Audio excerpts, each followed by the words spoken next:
Yo,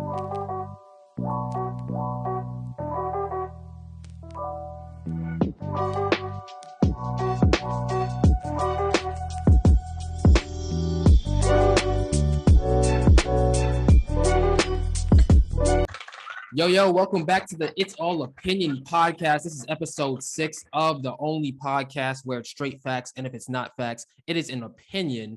I am Nate Spurlin. Thank you for listening on YouTube, Spotify, Apple Podcasts, Anchor, Amazon Music, Stitcher, and mad other DSPs. Do us a favor, hit the like button and subscribe to the channel. Follow us on Instagram and Twitter at OldMilk Media.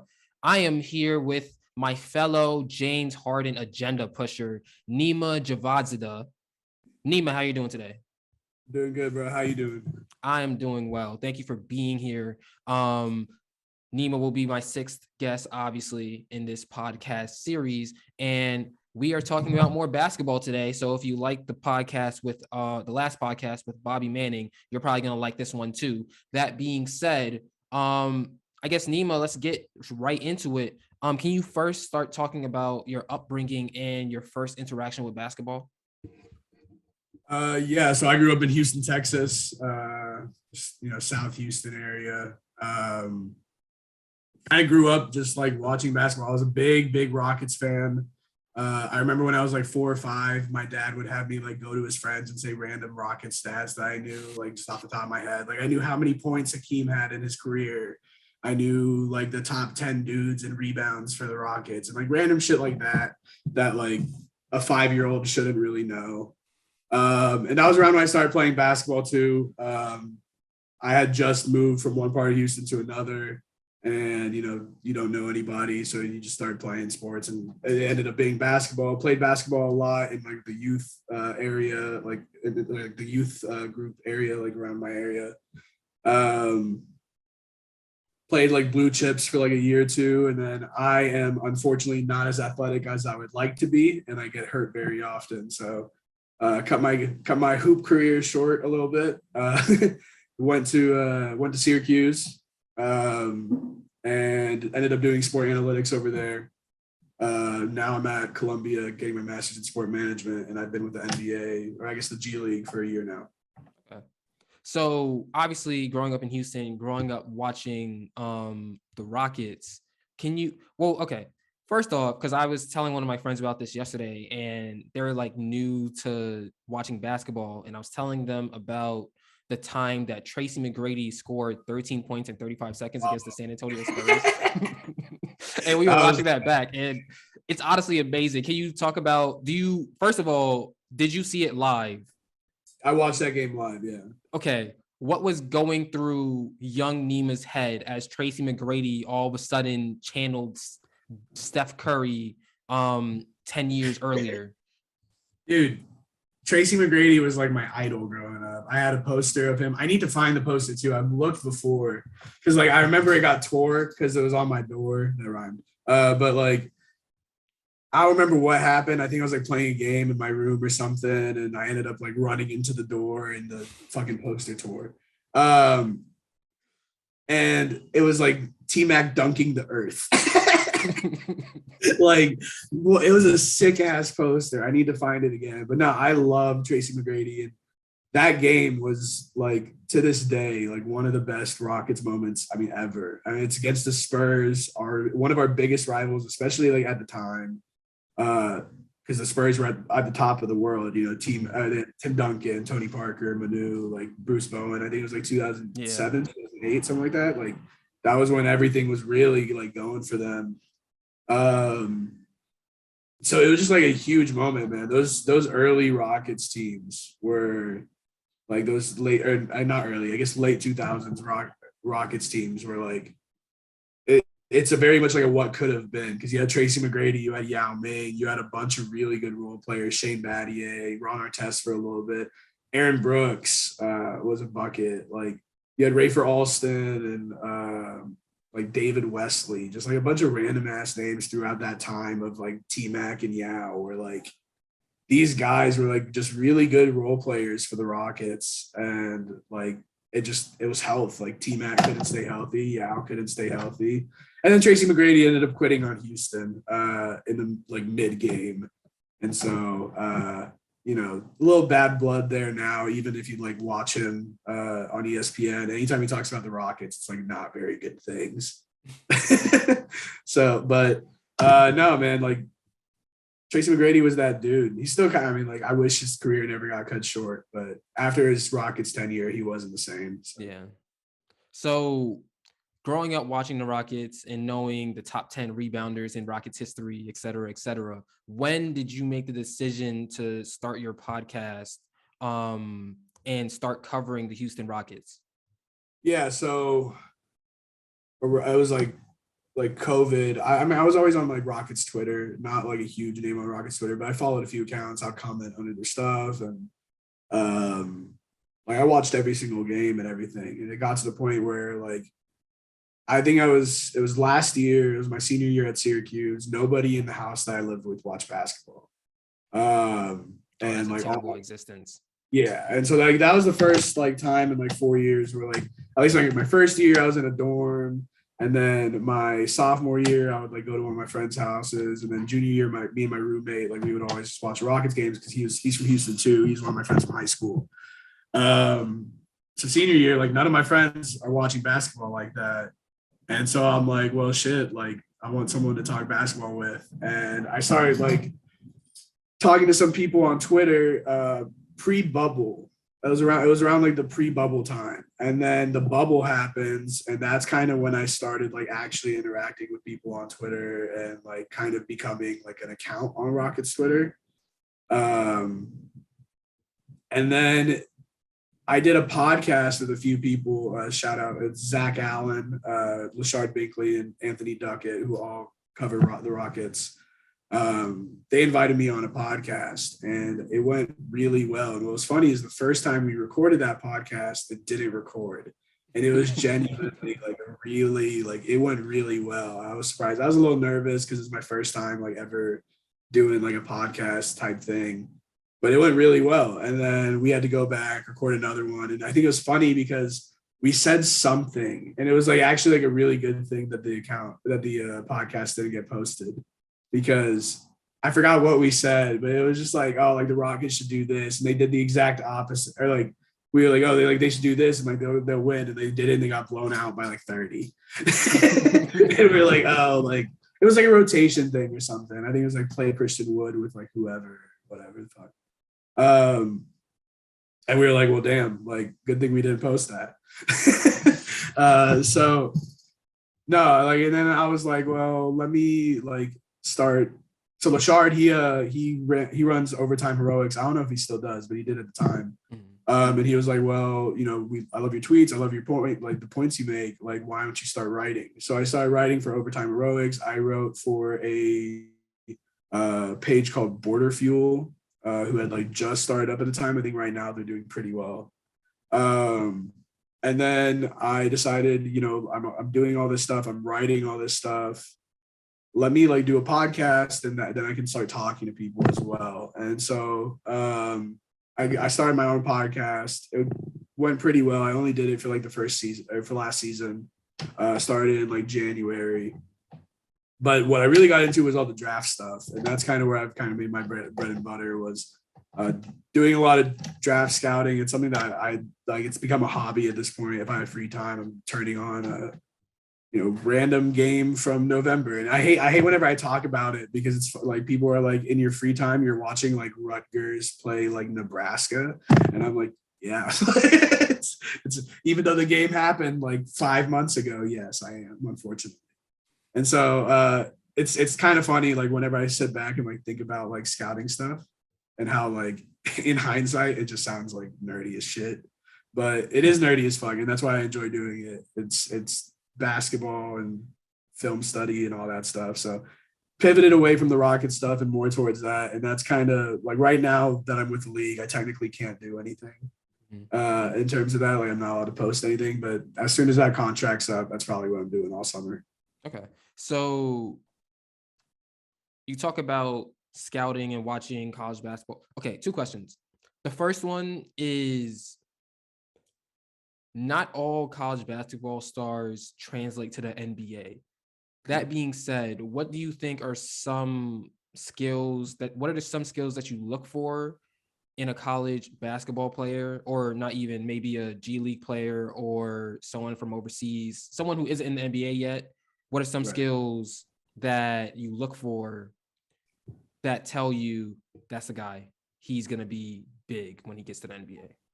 Yeah, I think the first thing is like athleticism. Like you look at some of the guys who are in college basketball who dominate, who don't make it in the NBA. And the biggest problem for all of them is they're just not athletic enough. Like they have the skill. Luka Garza, for example, like the national player of the year, like the best player in college basketball, averaged like 20 and 10. Iowa was a very good team. Like he had an insane time in Iowa, gets picked in the 50s and barely gets any minutes for Detroit. Like, and when he does get minutes, he's not good. Why? Because he can't make it up and down the floor because there's guys on the court who are almost professional sprinters. Like the NBA, the level of athleticism in the NBA compared to college basketball, compared to international basketball, even like it's insane. So like you need to be a top tier athlete, and then while being an athlete, like you need to be able to do stuff with the ball. In my opinion, like if you can't bring me anything on offense, like I don't really care what you do. Like I don't care for you as a player, and that's kind of like, and maybe it's because I'm only kind of in like year 2 or 3 of this, and although I have gotten like good acclaim from people who have been doing this for like years, and they're like, you know what you're doing, which is a good like pat on the back. But like I do feel like a lot of how I rank guys and how I think about guys, it does come down to kind of personal preference. Like Rudy Gobert is a very high impactful player. I agree.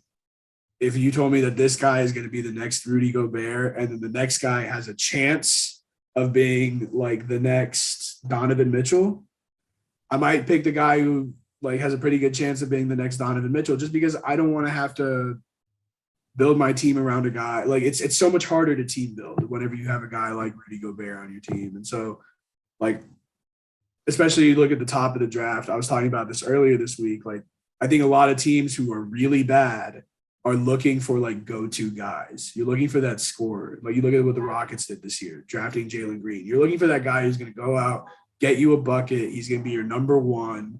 Like that's what you want. There's high impact guys for sure.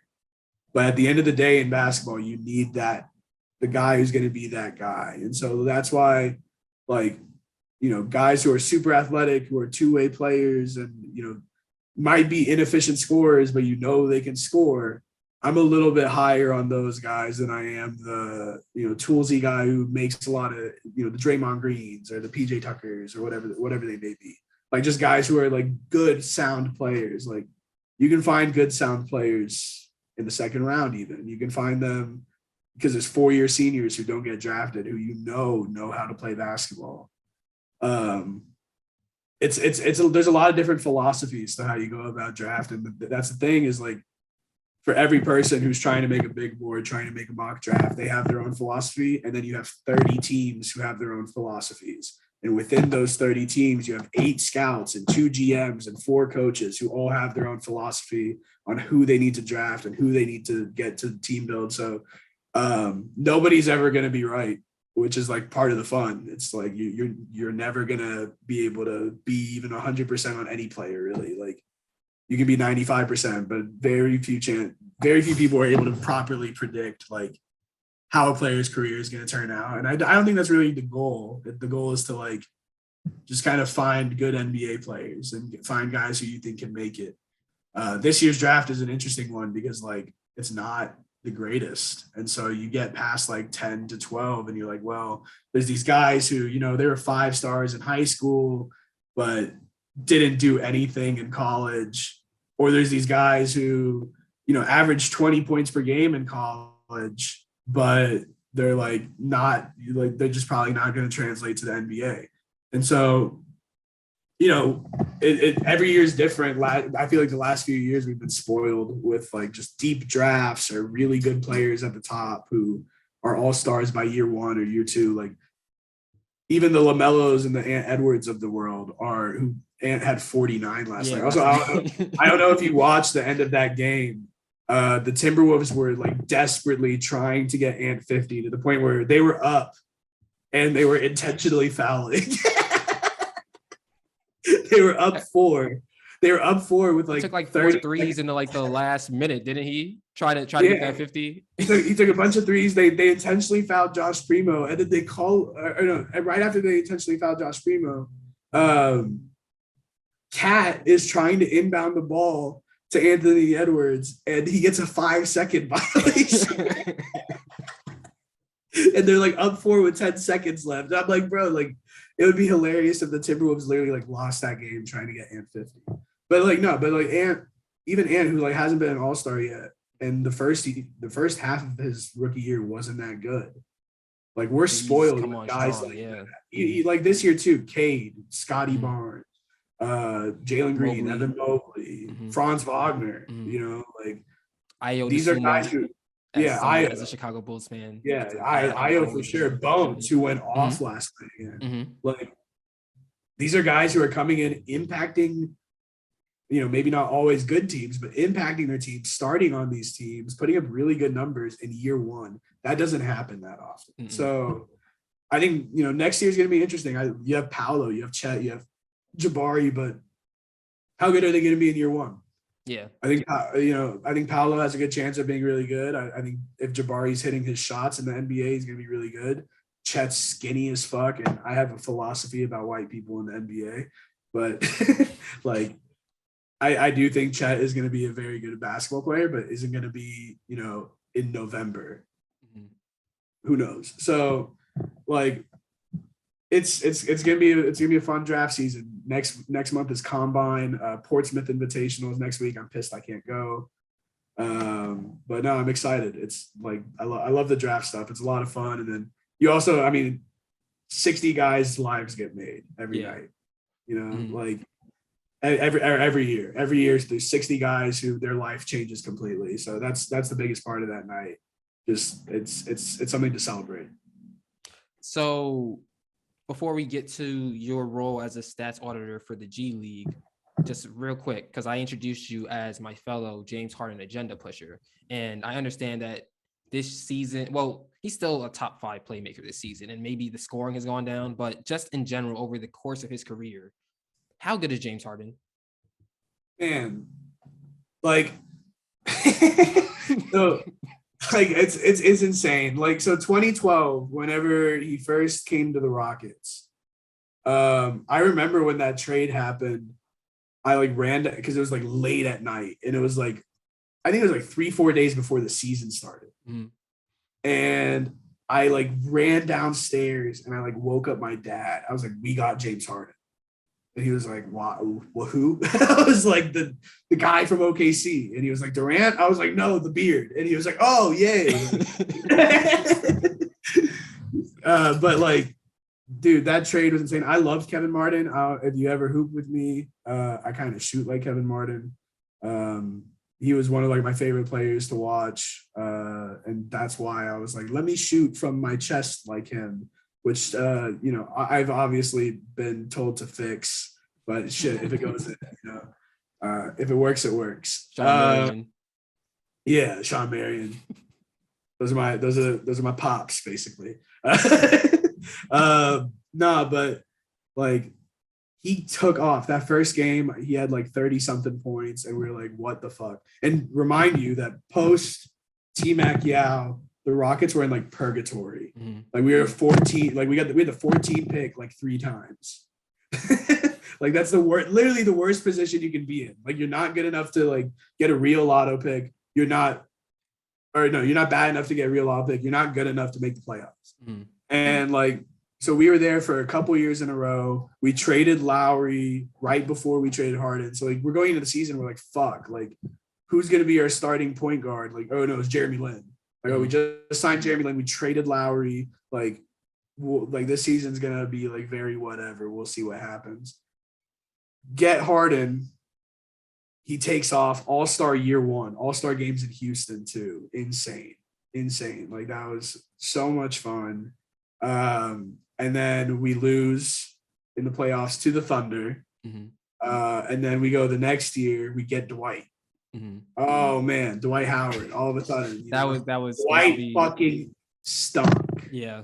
It was so evident that Clint Capella was going to be better than Dwight Howard for what Dwight Howard was at that time. Because year one, it was like, all right, like this could be something, like I think we got the second seed. And we got to the Western Conference Finals. The team outside of Dwight and Harden stunk. Like Josh Smith was on that team, wasn't he? Or was that the second year? Second year. Mm-hmm. The first year was Chandler Parsons, Ty Lawson, like just like Terrence Jones was on there, Moti Yunus. Like it was just not a good roster. Kostas Papanikolaou was getting minutes. Nick Johnson. I couldn't tell you who those exactly players were. Yeah. Exactly. So like just not a great team, and they get to the Western Conference, or not the Western Conference Finals. That was the Western Conference Finals year. That was the year with Josh Smith. Mm-hmm. The year before, the one that I'm talking about is the year we got bounced by Portland. Mm-hmm. That was the Damian Lillard shot. Yeah, and over Chandler Parsons, and then Parsons left, and we brought in Ariza. Mm-hmm. And we brought in Corey Brewer, and we brought in Josh Smith, and then that was whenever we made it to the Western Conference Finals. And that was a fun team too. Like that was whenever it felt like things were really clicking, and obviously you get cooked by the Warriors. And then the next year, 41-41, 8 seed, you fire McHale, JD Bickerstaff, but Harden is having a 27-7-7 year, and he doesn't make an All-NBA team. Mm-hmm. Which to this day, like you look at now, how people are talking about like Jokic MVP, right? Mm-hmm. As a 6 seed. Mm-hmm. But Harden at an 8 seed, averaging 27-7-7 efficiently, didn't make an All-NBA team. Honestly, I think the whole argument. LeBron is 16 games below 500. Yeah. And he might make an All-NBA team because he averaged 30. Mm-hmm. Like, it's crazy how the NBA has kind of shifted in terms of how they weigh win-losses. And I think part of it is Harden, because he, like the Rockets in the last 10 years, before last season, obviously. Mm-hmm. But since Harden left and the 10 years before that, the Rockets were a top 3 winningest team in the league. It was the Spurs, the Warriors, the Rockets. Mm-hmm. Like, they were very, very good. And I think you're not there at all without James Harden. And then the craziest part, and I know like this is what pissed me off the most, is 2018-19. Mm-hmm. When he goes for 40 points per game over 40 games. I watched each one of those games. I'm sure you watched the 58-point loss when he had 58 in overtime against the Nets, and Spencer Dinwiddie went off. Like Spencer Dinwiddie had the fucking game of his life that night. But Harden was unstoppable. Like nobody on that team could stop Harden. It was literally like 5 guys guarding Harden and the rest of the Rockets team stunk.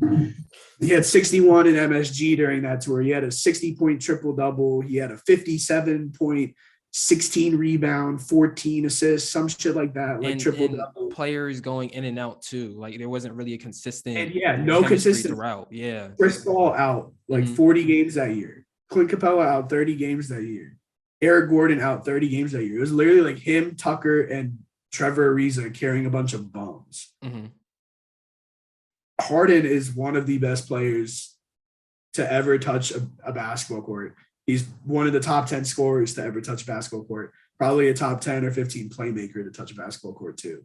The problem is when it comes down to, lights on, this is the crunch time moments, he does fold under pressure, which I hate to say, but like it's happened year in and year out. The only year that I will give him like the benefit of the doubt is 2018, where everybody wants to use against him, which everybody was like, oh, the 27 missed threes. The Rockets made a 3 in there that Scott Foster waved off.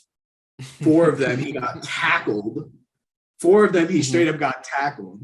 And then what the fuck is Harden supposed to do about Trevor Ariza going 0 for 12?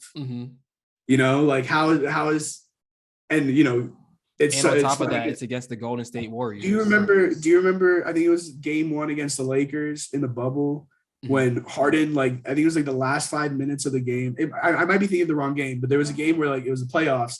Last 5 minutes of the game, Harden doesn't score, but he has like an assist on every single like bucket made. Not off the top of my head, but that. And I does seem think like the Rock, insane, he had an assist off of like every single bucket made. He had like 2 or 3 steals in the last 5 minutes. He locked up defensively. The only thing that was talked about the day after was how Harden had 0 points in the last 5 minutes. That was the only thing that was talked about. And it's like, you want him to pass more, but then when he passes too much, you say he's too passive.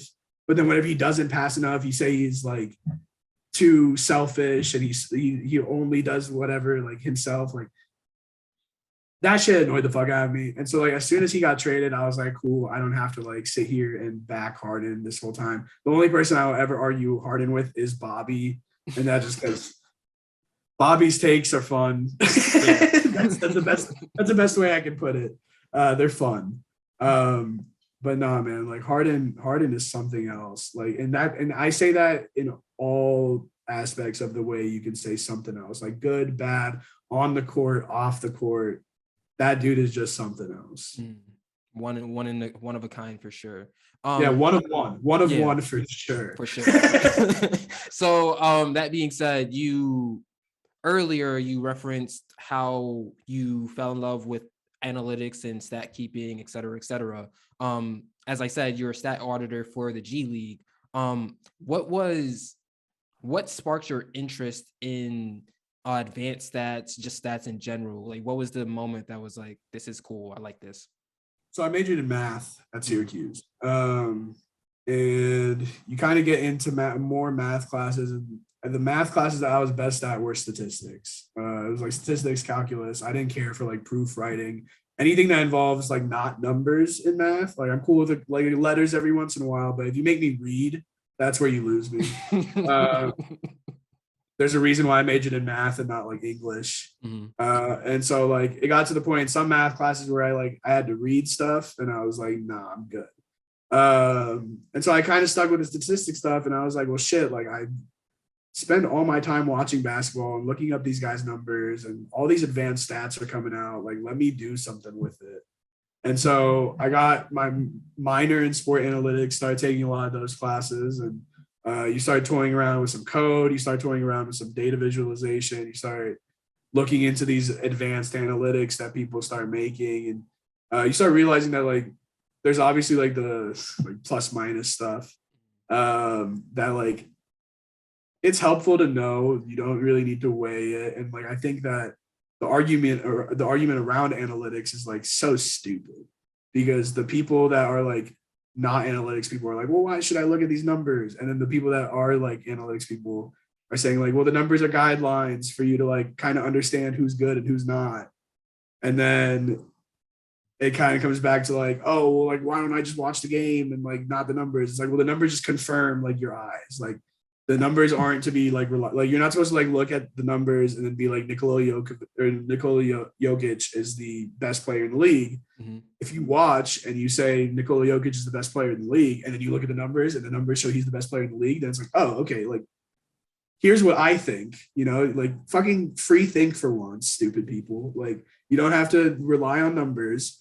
Think for yourself, and then see if if the facts, if the numbers, if the other people's opinions back what you think. And that's kind of what numbers are. In my opinion, numbers are just like a more reliable opinion because you look at them and they tell you what is happening, but they don't tell you the full story because at the end of the day, there's 11 different things happening on a basketball court.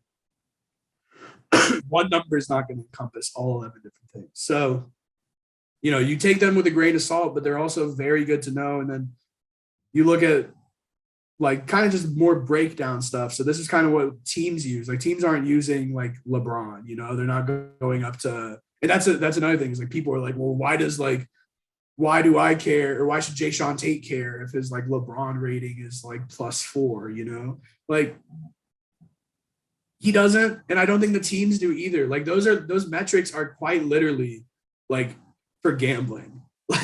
Like a lot of advanced metrics started off for gambling. They're now used to like kind of show like impact and all that stuff. But like, and there are some like decent impact measurements that are out that like will show how guys are in different kind of roles, you know. But like what teams are looking at is like, okay, how good is this guy in the pick and roll? Well, we can look at the numbers. We can break down every single pick and roll possession and say 50% of the time he passes off, 50% of the time he shoots. Of the 50% of the time he shoots, 40% of the time it's a floater, 30% of the time it's at the rim, and 30% of the time it's a dribble pull-up. The 50% of the time he passes, 40% of the time it's to a spot-up shooter, 60% of the time it's a lob, whatever it may be. You can break down a guy's game with numbers. And once you break down a guy's game with numbers, on the other side of that, you can defend him, you can scout him. And that's what I did last year. Everybody makes fun of Patrick Beverley, but I worked for a trainer back in Houston who he trains Patrick Beverley. And that was what I was doing, sending him like, hey, you're guarding Devin Booker tonight. 50% of the time he's going right. 40% of the time when he goes right, he's pulling up for a jumper. He shoots 60% on these jumpers. So make sure like you don't let him hit this jumper. And Patrick Beverley had the best season of his career last year. Now he's having the best season of his career after last year. So teams that don't like embrace analytics and people that don't embrace analytics, I think you're falling behind, but you don't need to rely on it. Like it's not a crutch. It's another tool. And so like, I think that's the biggest problem with like the whole debate around analytics. People just don't know what they're talking about whenever they come to talk about it. Mm-hmm. So kind of piggybacking off your point, I guess, is it hard for you to balance the eye test and analytics? No, I would say at first, just like, or not even at first. I mean, I always watch basketball, I know basketball decently well. I can name some X's and O's. I can tell you different kind of defensive coverages, stuff like that. And I can understand some sets, but like the way I go about it is whenever I'm scouting, I watch a couple games, start making some points on guys. All right, I think this guy's a pretty good like pick and roll defender. I think this guy, it seems like from what I've watched, he's a really good catch and shoot player, but only on this side of the court. I don't know. Or like, only whenever like, for some reason, this guy shoots better when he's contested than when he's uncontested. Well, why am I thinking that? And then I go and I look at the numbers. I'm like, the numbers are actually like confirming what I see. Like this guy, like Ben Mathurin, for example, at Arizona, shoots way better contested than uncontested. No fucking idea why. Couldn't tell you, but I know that that's what the numbers tell me. And that's what I see when I've watched the film. I look and a wide open jumper, he breaks it. All of a sudden, some dude is directly in his face and he hits a shot. Like, what's happening here? So you watch, then you look at the numbers and either the numbers tell you, hey, you're correct, or no, you're wrong. And if it's no, you're wrong, let me go back, watch a couple other games and see either where I went wrong or maybe I'm right. I just wasn't right about the numbers. Like I might've been right that this guy isn't very good going downhill, but he still finishes like 55% at the rim. The only problem is whenever he's finishing at the rim, it's a really easy layup, but whenever he has a little bit of pressure on him, he stinks. He just happens to get more open looks at the rim, stuff like that. So you just kind of let the numbers confirm your eyes or tell you to, hey, maybe go check again. I think of it as like whenever you write an essay and you put it through Grammarly, like you just put it, you do your scouting report and then you look at the numbers and you're like, okay, I had like 90% of this stuff correct, but then there's this 10% I need to go back and make sure that either like I need to fix it a little bit. So I think some people don't understand the balance of it. I did have the benefit of being able to talk to a lot of scouts who are analytics people as well and trying to see how they balance stuff and kind of learning from them. But no, I mean, like, if I were to say that like analytics are more important to me, then I feel like I would be doing a disservice trying to like be a scout. Like I feel like that's not how you need to go about it. So, just make sure that the numbers confirm what you're seeing and hopefully from there you're correct. So with that being said, do you think, is there a point with humanity, or well, in this case basketball, where there will be too many advanced stats, do you think? I think there already are. And it's not that there's too many. I think there's just too many of the same thing. Like, bro, LeBron, Raptor. What's that other fucking? There's like some drip or some stupid shit like that. And I get that you want to say, you want to like make like an acronym to like get people like, oh, like, you know, this drip rating is fucking whatever the fuck. It sounds so stupid, bro. And then you look at like the way they break it down. LeBron, right? It's like luck estimated something like, let me look it up real quick. But it's some like stupid fucking like acronym. Hold on. LeBron acronym advanced stats. I need to see what it is again. Luck adjusted player estimate using a box prior regularized on off. That's so fucking dumb, right? And like, you seriously, like, it doesn't make sense. Like, I get what you're trying. Okay, it's luck estimated. It's luck like adjusted estimate of like the prior box scores of the games, on off rating, like all that stuff. You literally just put all this random shit together just so you could spell out the word LeBron. Like that's what I hate the most about it. Like, come on. Like, just like be better. Just be a little bit better. And then like there's like 5 of these, 6 of these, 7. I'm sure there's even more that like people want to make them and they're like, oh, you know, but they're all a little different. Like this one is luck adjusted. Some of them weigh, you know, transition buckets less than half court buckets, or half court plays less than transition plays. Some of them, like they just weigh things a little differently. So that's why, you know, Jokic might be 1 in like 3 of them and number 2 in 2 of them. So I just think there's like, as a community, like the people that make these, like how do we come together and make them less? Like we have like 9 of them. Let's combine them into like 4. Like we don't need all these different metrics. Like I feel like it is already a little oversaturated. What I want people to do is go into like different things. What I wanted to do, which unfortunately like the data is not public, it's all second spectrum stuff. But like players have archetypes. You play 2K, your guy's a slashing point forward or whatever the fuck. How do we define the word point? How do we define point forward? Is it based on height? Is it based on assists per game? Is it based on touches per game? Is it based on how good he is at passing? Is it based on how often he brings the ball up the court and sets up the offense? Is it based on, you know, like, is he guarding point guards? You know, what is it that defines a point forward compared to a wing? How do we define a 3-and-D guy? You know, because everybody wants to be 3-and-D. I saw some guy tweet the other day, 3-and-D plus. And what is 3-and-D plus? It's guys who can pass and finish at the rim too. Is that not just an all-around player? Yeah, that is. Like, is that not just like what we call like a two-way guy, or an all-around guy? A guy who can shoot, finish at the rim, pass the ball, and play defense. That's Kawhi Leonard. Call that 3-and-D plus? That's an all-around. That's he has. There's 4 skills you need in the NBA basically. Can you dribble? Can you pass? Can you shoot? Can you play defense? Everything else is like, can you move on ball, off ball, all that stuff. But if you're saying he has all 4 of these things and you want to call him a 3-and-D player, what? Like that is a guy who can play basketball.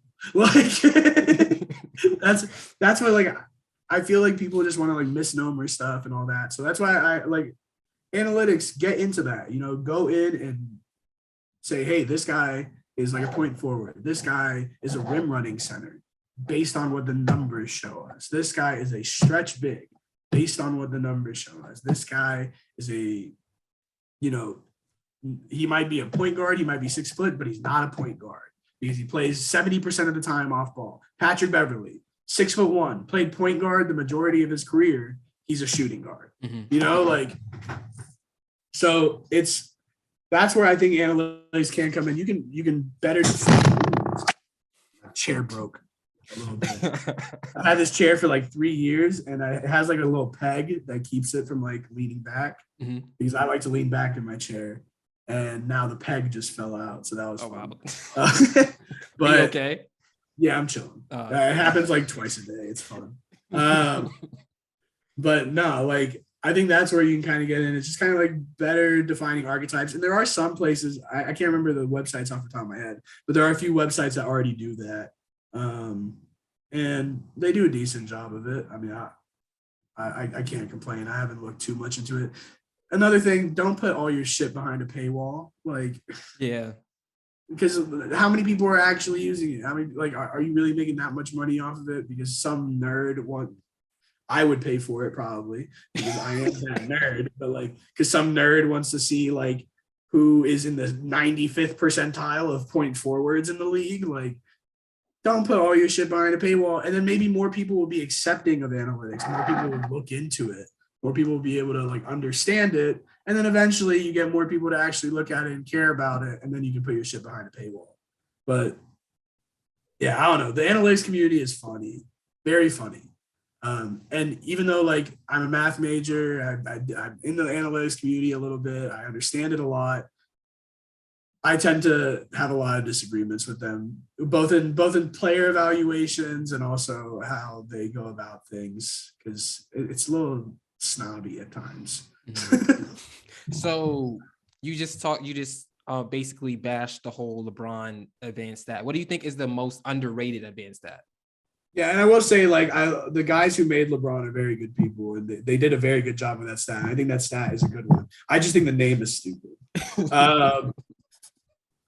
I don't know. I mean, like, LeBron is a good one. Like, it's not that any of them are bad. It's just that, like, you need to also like watch. Like, you can't just look at the numbers and then be like, yeah, this is right. And I don't. And the thing is, like, I think that's also something that like a lot of people tend to not understand. Like, they think analytics people don't watch basketball.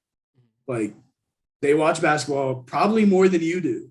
And that's why they spend so much time coding this stuff. It's because they're so passionate about it. They love it so much that they just also happen to love analytics. And they're like, let me code this stuff. You know, so like, it's not that they don't watch basketball. It's not that they don't understand it. They just see it differently. And they like care about different things differently. And so, you know, there's people who love their Jamal Crawfords. And then there's people who love the, you know, PJ Tuckers. So it's all a little different. I don't know. I don't really care for any of them to the point where I'm like, this is the one, you know, like none of them I'm like, this is the one I rely on. But you just kind of look at all of them and you know, make your decision based off that. If some dude is first in like 8 different advanced metrics, you can't be like, oh, this guy's first in like all of them. I think he's the 8th best player in the league. You know, like there's very clearly a reason why those numbers show. Like Jokic, I mean, and even though I just said this, Jokic is number 1 in all the advanced metrics. Giannis is my MVP, but that's also because I care about winning. And like, I think winning is part of the MVP conversation. Like Jokic might be technically most valuable, but you didn't get to like the point you should have been. But but if you look at, because I think the whole argument behind seeding is ridiculous because they're in 2 different conferences. And if you have the Phoenix Suns who have 63 wins, of course the Denver Nuggets aren't going to be number 1. But that being said, when you look at actual wins, Giannis only has 2 more wins above Jokic. And Jokic is playing without Jamal Murray and for the most part playing without Michael Porter Jr. And I get that the Bucks have had some injuries, but not on the same level as Denver. You also got to look at the competition they're playing, because in the East, you're playing 52 games against East teams. And in the West, you're playing 52 games against West teams. If you're looking at the conferences this year, which one do you think are you taking more seriously? If you were to ask me that at the start of the season, I'd probably say the East. But I think the West is, I think just by numbers, the West is more top heavy. See, I agree. Yeah, the West is more top heavy, but I don't think that's because those teams at the top of the West are better. Like, I think the top 6 in the West and the top 6 in the East are probably around equal. The thing is the bottom of the West is very bad. And these teams in the East split a bunch of games. You have 10 teams above 500 in the East. Mm-hmm. You have 8 teams in the West. The 9 seed in the West has lost 44 games. That's the Knicks. The Knicks in the West make the play-in. The Knicks in the East, 12 seed. Like, the East is flat. The West is top-heavy. Mm-hmm. And I think that's why you look at, like, the Bucks winning 30 games, or they win 50 games, losing 30. And you look at, like, the West, and you're like, oh, well, like, okay, the Nuggets are 48-33, right? Mm-hmm. They probably finish 49-33, 48-34, whatever it may be. 6 seed. Okay. In the, like, you look at who they played, you're playing 4 games against the Rockets, 4 games against the Thunder, 4 games against the Blazers, 4 games against the Kings. The Lakers fucking stink. The Spurs fucking stink. The Pelicans fucking stink. The Clippers, up until the last, like, 3 months of the season, fucking stink. Like, the Timberwolves are a team that nobody takes seriously. The Jazz are a team that nobody takes seriously outside of the regular season. The Mavericks are Luka and a bunch of scrubs. Like, Memphis just showed up this year. The Warriors have been missing half their team all season. Like, the West isn't good. Like, in my opinion, the conference is the East. I think the champion probably comes out of the West because I think the Warriors or the Suns are the 2 best teams in the league. But the East has like 7 teams who you could tell me they're going to make the Eastern Conference Finals, and I'd be like, yeah. Sure. But additionally, the West, the Suns, the Grizzlies, the Warriors, I could see the Mavericks if they stay in the 4 seed. Mm-hmm. I don't see the Jazz making the Western Conference Finals. I don't see the Nuggets making the Western Conference Finals unless Jamal Murray comes back. If Jamal Murray comes back. But he needs to be Jamal Murray. Or Michael Porter Jr. And Michael Porter Jr. needs to be Michael Porter Jr. If they get half, I mean, honestly, if they get half of that from both players, I think they still have a chance to make the Western Conference. If they get half of that from both players and they run into the Warriors in round 1, they're still not winning. They play the Warriors in round 1? Right now it'd be 3-6 is Warriors Nuggets. If I'm the Warriors, I'd probably tank the last 2 games of the season and try and get the 4 seed. Because I also wouldn't want to play Jokic the first like series of the playoffs. I'd much rather play like the Jazz and just toy with Gobert with all that spacing on the floor, he won't have any clue what to do. But if you're making that argument for Giannis is in the East, so that's why he deserves it. Giannis is also only like 2 or 3 games above Joel Embiid. So why not Joel Embiid instead of Giannis? And Joel Embiid has been playing with. So that's the thing. If I were making that, like, the thing is, like, it's hard to deny Jokic. It's very hard to deny Jokic, and I don't want to. Like, it's not what I'm doing. Like, I think all 3 of them have a really serious case. But if I were to rank the 3, it would probably be Giannis, Embiid, Jokic. I think Embiid is just so good defensively. Offensively, he is absolutely unstoppable. Jokic does make his teammates better. And that's where, like, you know, the definition of most valuable definitely comes in there. Like, Josh Giddey tweeted, the most valuable player is the one to get the most value out of his teammates, basically. And I think Jokic does a very good job of that. But, like, Embiid is just so dominant. Like, you watch him play on the court and, like, people scramble. Whoever's guarding him is calling him last night. That happens occasionally with Jokic, but Jokic is a lot more slower, a lot more, and not slow, but like he takes things at a better pace. He lets the offense click, and once the offense clicks, he knows what to make. Like, he's a very smart player, and not saying Embiid's not, but when Embiid has the ball, you are scrambling to guard him. But because he's going to take you.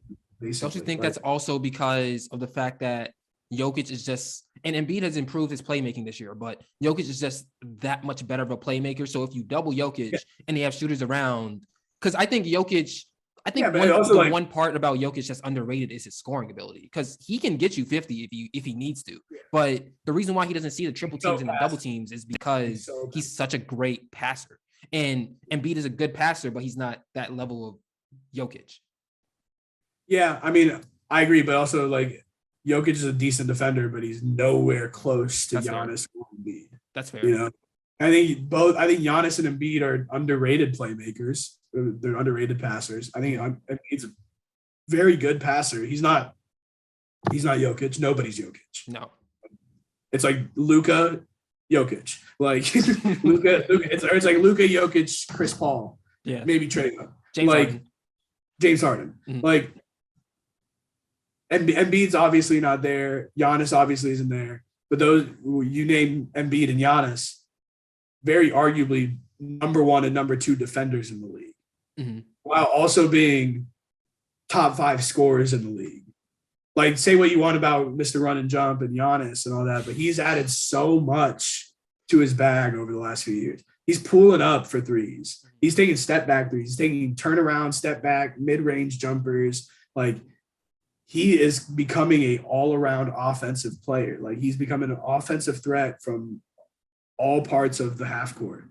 Like, Embiid, same way. Like, Embiid will take you off the dribble. That's ridiculous. 280 pounds, 7-footer.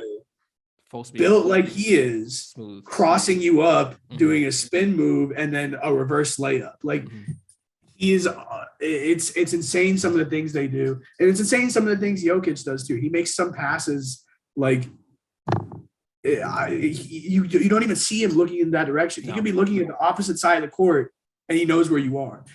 Like, we're talking about 3 generational players, like generational players. These are going to be guys who you look back at the 2020s, 20 years from now, who are the names we're going to be listing off? Giannis, Embiid, Jokic, Luka. Like, these are guys that they're named when we talk about the 2020s as a generation. Those are going to be the names who are staples. So each one of them has a case. I think there's people that are saying it's Jokic and it's going to be a runaway. I think it's going to be way closer than people think. I think those 3 guys are going to split a lot of the votes, but I think it's a 3-man race. And I think this is, in my opinion, the best MVP race we've had in a while. I mean, you look at the other ones that were out, like, you had the year that it was like Giannis, Harden, LeBron, but it really wasn't Harden. It really wasn't Harden or LeBron that year either. Like, I think that was last season was pretty good too, though. Yeah, with just Jokic and Embiid. I think. This has been like the first time where it's like a serious like 3-man race. Yeah, and like we're like shit. The Nuggets have 1 game left. Like, the Nuggets have 1 game left in the season. The Celtics have 1 game left. The 76ers have 2 games left. The Bucks have 2 games left. Like, we're coming down to the last game or 2 of the season, and we don't know who the MVP is. Fair point. Like, I remember whenever Harden had the Unguardable tour. Like, it was very much Giannis or Harden, but it was also very much Giannis. Like, there's people being like, oh, like, Giannis is the MVP, but Harden has a case, but Giannis is the MVP, but Harden, but Giannis is the MVP. But this is like, Jokic has a case, Embiid has a case, Giannis has a case. Like, all 3 of them have a case. Who's MVP? I have no fucking idea. So I'm excited to see what happens. I mean, it's going to be them 3. It's going to be them 3. It's going to be no way 3, anybody else. Whenever they announce the top 3, I really hope they don't do the awards show again. It's been very hit. There's been years where it's like good, and there's been years where it's not good. So I don't mind it. For me, it's more so the timing, because I think if they put the award show after the regular season, since it's a regular season award, that would be more appropriate than us having to wait till the finals are over and then we know who the MVP is. I don't know if they changed that or not, but it just makes more sense to me when this is the regular season. Regular season's over. Here are the awards versus, okay, playoffs are over. Because then you get all these arguments about how is he the MVP when his team got knocked out the first round and it's a regular season award. Like, yeah, doesn't make any sense. That's stupid shit. Like, whenever like Giannis won it the year of the bubble and then they got knocked out by Miami, and it was like, oh, he's like fraud MVP. It's like, no, like not at all. The dude averaged like 30 and 17. And like So I have 2 more questions before we get ready to wrap this up. The first one is, what is the NBA interview process like? So I've interviewed with the NBA now 3 times. I did an internship with them the first time. It was like a phone interview and then another phone interview. And then I went into Secaucus. They showed me the office, had an interview there.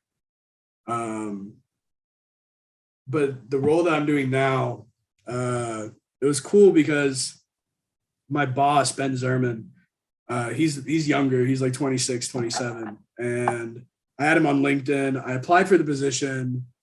He posted the position. And I messaged him. I was like, hey, applied for the job. Let me know if there's any questions, as you do whenever you apply. And like a week later, he responded finally and was like, let's set up a time for an interview.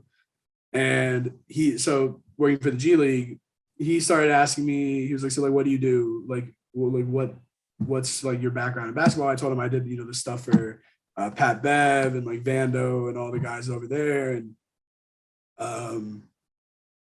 kind of just like started riffing at that point. I was like, yeah, like I covered the Rockets and I did draft scouting stuff and I knew he worked with the G League. So I was like, loved Jalen Green and I'm a Rockets fan and, I'm super excited to see what he does. And then from there, it turned into like, oh, like what'd you think of like Jalen? What'd you think of Kuminga? What'd you think of like the Ignite guys? And I started telling him how I felt about the Ignite guys and talking about the G League and how I watched Rio Grande Valley since like 2012 because they sent like the Rockets sent Clint Capella down there and they sent Robert Covington down there and like Isaiah Hartenstein in 2017 and all this. So I've been, keeping up with the G League. I know all the teams. I know who the MVP is and who the, the best players are and all that stuff. And I think it's like and they kind of tell you whenever you apply for jobs in sports, like, they don't want to hear like, I love basketball, like they're like, oh, why do you want this job? Oh, I love basketball. It's my passion.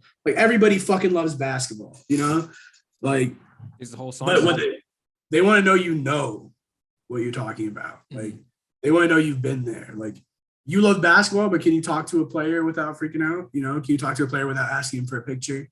Can you tell me what kind of coverage is happening right now? Can you tell me, like, can you watch a game and recognize different rotations? Can you like understand how a player plays? Like, can you watch his game and be like, oh, you know what? I know he's going to pull up for this shot here. And as someone who watches James Harden a lot, even my dad got to the point whenever like watching Harden, because Harden is very like predictable to watch. I'm gonna be honest, but obviously not very predictable to guard. But there's times watching Harden where he gets the ball and it's in the middle of a motion or something. It doesn't matter what's happening.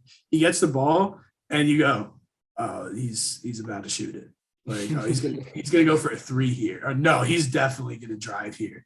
And you just like it's gonna happen because you watch him so much, you understand the game. So especially whenever you're waiting for like team jobs and like you're applying for team jobs and like the basketball side of things. They don't care if you love basketball. Everybody loves basketball watching that. Like you're applying to work in the NBA. Of course you love basketball. But you don't go and apply for Apple and tell them, I fucking love Microsoft. Like everybody loves basketball who wants to work in basketball. Do you know basketball? Can you work in basketball? And that's kind of what they want to figure out. And so like you got to be passionate about the life of it, not the game. You got to be passionate about working on the road. You got to be passionate about going into the office at 9 p.m. while you're already at a game in Brooklyn and having to go to New Jersey at 9 o'clock. This happened to me earlier this week. That's why I'm complaining. But you got to be able to leave that game in the second quarter, even though it's the first time that you get to see the Rockets outside of Houston, and take an Uber from Brooklyn to New Jersey to work a G League game at 9 p.m. That's shit you got to be happy to do, and I obviously wasn't very happy to do that, but I enjoyed it, and it's the life of working in the league. I have to go to work later today and work until 1 a.m. again. And I can't complain because there's going to be days where I know, like, if I want to work in sports, there's going to be days where I'm boarding a plane at 3 a.m. There's going to be times where I'm checking into a hotel at 5 a.m. Like the life of sports is insane. So you can't just be passionate about it. You got to want to do it. And I think that's what they want to know. Like, do you want to do this? Obviously, if you're working for like the marketing side of stuff and like social media, like they like knowing you know the sport, but it's corporate. It's a corporate office, so they treat it like any other kind of corporate interview. You get a phone interview, you get a Zoom interview, they might bring you in person, stuff like that. Luckily, I got to work in a basketball ops position, and so they want to know that you know what you're doing, and it's cool. I don't think the stats auditor position is a hard position. I think it's a very good position for people who want to get into basketball, because all you do is watch games. It's literally all I fucking do. I think I've watched about 400 G League games this year. That's in like, you watch games, you make sure the stats are correct. And then I do a little bit of advanced stuff for Team Ignite. And then also, just some like data collection, advanced analytics stuff, just because, the G League has experimental rules and all that stuff. But for the most part, you're just sitting there watching games. And once you keep watching, you understand guys' games, you understand their sets, you understand I can tell you what sets Fort Wayne runs. Who cares? Nobody. I don't think the Fort Wayne coach cares. But you watch so much of it, you end up understanding. So I don't know. I enjoyed the interview process. It went very well for me because I just was able to show that I know what I was talking about. I was able to talk to someone who liked the fact that he could talk about the G League with somebody. And yeah, now I'm going through the interview process at a few other places, and have had some good interviews, have had some bad interviews, but what I've heard back from everybody is you're on the right track, you're doing the right thing, and you have a place here eventually. I don't have enough experience. I'm too young, whatever it may be, because the NBA is all about tenure and all about nepotism, and that's sports, and that's kind of the world as it is. But being able to be told by people who are in positions already that, hey, you're on the right track, that's something that, you can't take lightly. So you're studying, you already said it, you're studying sports management at Columbia University, and you're about to graduate in August. So what's next for you after that? Shit, fuck if I know. I mean, so I finish. I technically graduate in May. They do the ceremony, and then I finish in August. Currently applying for places. I would love to stay with the G League. Probably not in the position I'm in right now, but hopefully there's some opportunities there. But I've applied for a couple of different things. There's a good chance I'm moving back to Texas for a little bit, probably Austin. Get things figured out for the summer, and then I would say by August I have things figured out. That's the goal. I think things are slowly getting a little bit more figured out. I have another interview with a company next week. It's a sports tech company that I'm very excited about. I've been following them for a little bit, and so hopefully that's what ends up happening. But I'm always going to be doing stuff in basketball, man. That's the goal. I can't see myself doing anything else. And then once my contract with the G League is up in May, I will be posting a lot of my scouting stuff and doing a lot of draft stuff. I will be hopefully going to Combine this May, Summer League in July, the draft in June. It's a big time for people who are into the draft and into scouting, and so the next few months are supposed to be a lot of fun. So regardless of what happens work-wise or school-wise, I'm excited for what's coming up. So time for the final segment on the It's All Opinion podcast, where I allow guests to promote whatever they want to promote. It is time for you to speak your piece. You have a minute and you can promote whatever or make whatever argument you want to, and your minute starts now. All right, so I'm going to promote a few things. I am starting a NIL company very soon coming out. It's called Next Up. We are making trading cards and NFTs for college basketball players. We currently have 9 college basketball players under roster. If you are a college basketball player or know any listening, please refer them my way. Would love to get a deal done. Those are coming out around draft time. You can follow me on Twitter at FindingNeema23. Like Nemo, 2 E's, but A instead of an O. Same thing on Instagram, Finding Neema23. Follow my friend's media company, Multiplicity Media. They have a website now, and they're writing articles about everything, whether it be culture, sports, all that. And that's also probably where the cards are going to get sold. Just a little hint. But yeah, I think that's basically everything I have to plug for now. Listen to OldMilk, listen to Nate, follow Nate. I'm sure you do if you listen to this. Don't follow Bobby. He's got some insane takes. He's got some insane takes. Or follow him if you just like seeing like just some wild shit be said. That was hilarious. All right. Thank you for joining me, Neema. You can follow Neema on Instagram and Twitter, as he just said. All the links to everything he just promoted will be in the description and on oldmilk.co. Thank you for watching episode 6 of the It's All Opinion podcast. Like and subscribe to the channel. Follow Old Milk on Instagram and Twitter at Old Milk Media. I am Nate Spurlin, and the Cat podcast will be back when hip hop tells it to be. So that being said, thank you for watching. Thank you for listening. It should be soon. Tonight was a huge night. Today was a huge day for music. It got to be soon. I'll be real. Taylor is doing something very important right now, so it will be back next week. It will be back next week because we have a lot of music to talk about. 504 just dropped. ESTG and 42 Doug dropped. Vince Staples dropped. There's so much music. Podcast will be back next week, guys. Yeah. Thank you, Neema, for making me say that. That being said, thank you for listening. Thank you for watching. And we are out. Peace. Wow.